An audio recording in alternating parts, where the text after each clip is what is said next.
I chose to read Angel Demons by Dan Brown for my book talk. Dan Brown was born on June 22nd, 1964 in Exeter, New Hampshire, USA. His father was a math professor at Phillips Academy, and his mother was a professional Christian musician. As a child, Dan Brown attended Phillips Academy and became fascinated with science and religion's complex relationship. After graduating from Phillips Academy in 1982, he attended Amherst College, where he graduated with a degree in English and Spanish in 1986. He then moved to Los Angeles, California to become a songwriter, but he had little success. In 1993, he moved back to Exeter, New Hampshire, and became a teacher. During his vacation that year, he read a book called The Doomsday Conspiracy by Sidney Sheldon. This book inspired him to become a writer. He became a full-time writer in 1996 and published his first book, Digital Fortress, in 1998. After that, he wrote Deception Point and Angel Demons before he published his most famous novel, The Da Vinci Code, in 2003. The genre for the novel is thriller fiction. Although the plot is fiction, the environments and the setting are based on real places. Angel and Demons takes place in the future, but there is no exact date. There are many new scientific breakthroughs, such as planes that can fly Mach 15, that prove that it is in the future. The comic creates a very suspenseful atmosphere, as there are twists and shocks that make the novel very hard to put down. The main environments in Angel Demons are CERN, Rome, and Vatican City. The first environment the reader is introduced to is the Particle Physics Institute in Switzerland, known as Conseil Européen pour la Recherche du Nucléaire, or CERN. CERN is said to be like a country on its own. It contains supermarkets, a hospital, a movie theater, and the world's largest machine. It is a resonant to over 3,000 physicists and is described as the place to answer all of humans' questions. The rest of the novel takes place in Vatican City and Rome. If you're wondering how those two environments affect the plot, you have to read the novel, but here's a short synopsis on the plot. The plot of Angel and Demons starts out with a Harvard symbologist named Robert Langdon receiving a phone call early in the morning from the director of CERN, Maximilian Kohler. Maximilian Kohler demands to see Robert Langdon, asking herself, but Robert Langdon denies the offer. Robert Langdon then receives a fax containing a picture of a American murder man lying on his back. His chest has been branded with a mysterious symbol that reads Illuminati. Robert Langdon immediately recognizes the symbol and agrees to meet Maximilian Kohler. Robert Langdon is then flown to CERN and finally meets Maximilian Kohler.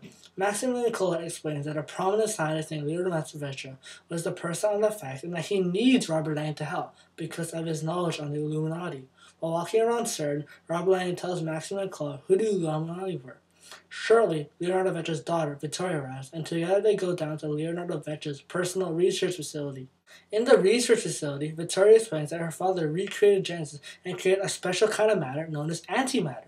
Vittoria then tells Maximilian Kohler that an even larger source was in the underground storage. Maximilian Kohler immediately demands to see it, and to their surprise, when they arrive, it is missing. So you may be wondering, what's so bad about this missing antimatter, and who the Illuminati were? But if you read the book, you'll find out. My favorite character in Angel and Demons is the protagonist, Robert Langdon. Robert is a prominent Harvard symbologist who enjoys long hours in the swimming pool. He is well trained and still is an attractive man in his mid-40s. He also wears this Mickey Mouse wristwatch that he has worn since childhood. Robert Langdon is my favorite character because he is able to use his knowledge during the conflict. He is able to use both rhetoric and logic to decipher clues, which amazed me. Whenever he was deciphering a clue, I could never stop reading.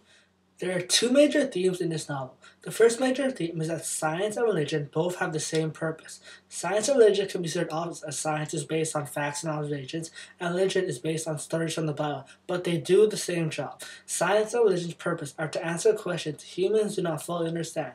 Science can be used to answer empirical questions, and religion can be used to answer non-empirical questions. Overall, people need both science and religion in their life, which leads me to my next theme. My next major theme is that people who are too devoted to a certain ideology are not open to other ideologies. They are intolerant.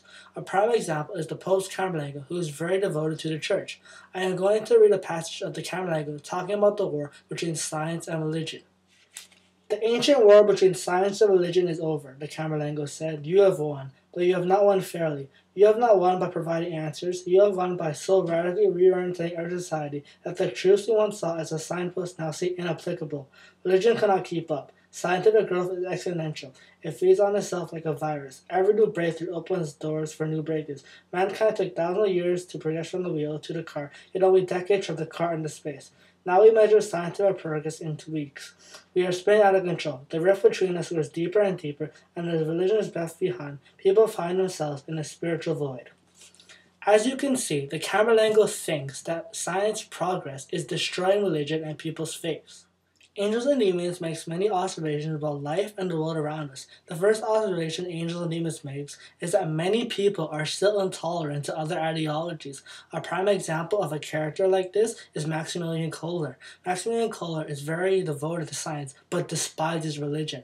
Another observation this novel makes is that science and religion are still in a war. This book makes many historical allusions where there are disputes between science and religion over little reasons. This book does a very good job in exaggerating the disputes and the reasons for it. Angels and Demons applies to my life because it made me think about science and religion's complex relationship.